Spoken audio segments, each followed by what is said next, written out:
মানুষ সেটা মেনে নিয়েছে রাষ্ট্রের নাম। এখন এই বিষয়টা দিয়ে যে আসলে কতটুকু কি অর্জন হবে সেটা প্রশ্নের দাবি রাখে, সেই জন্য আমরা এখানে একমত নই।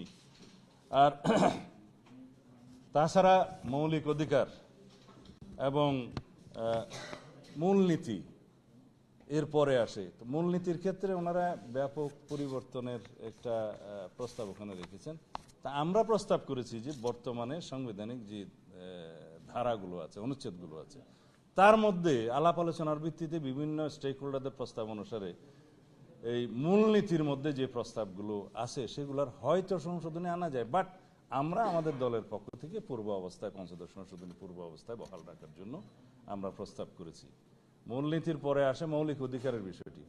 ওনারা মৌলিক অধিকার এবং স্বাধীনতা নামে আলাদা একটা চ্যাপ্টার সংযুক্ত করার জন্য প্রস্তাব করেছেন, যেটা আসলে অনেকটা আমরা মনে করি যে অভিজ্ঞতা বাংলাদেশের মানুষ